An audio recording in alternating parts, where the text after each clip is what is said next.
बहुत समय पहले ऊंचे ऊंचे पर्वतों और हरे भरे घाटियों के बीच एक अद्भुत राज्य था। यह राज्य अपने भव्य महल के कारण दूर दूर तक प्रसिद्ध था।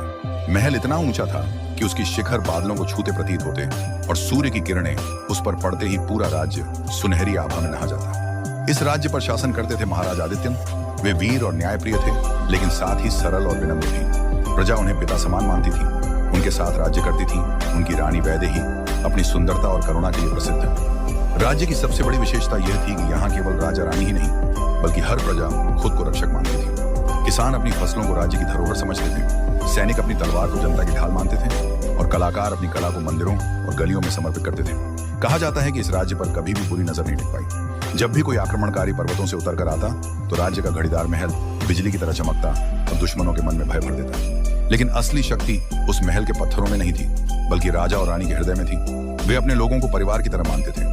फैमिन अकाल के समय राजा रानी ने स्वयं अपने आभूषण बेचकर प्रजा के लिए अन्न और जल की व्यवस्था की थी। धीरे धीरे यह राज्य स्वर्ण राज्य कहलाने लगा, क्योंकि यहाँ की मिट्टी, यहाँ के खेत और यहाँ के लोग सब सुनहरे थे, प्रेम और विश्वास की चमक से। आज भी कहा जाता है कि जब हवा इन पर्वतों की चोटियों से टकराती है तो उसमें लोक गीतों की धीमी गूंज सुनाई देती है। यह है वह राज्य जहाँ राजा और रानी ने दिल से राज किया।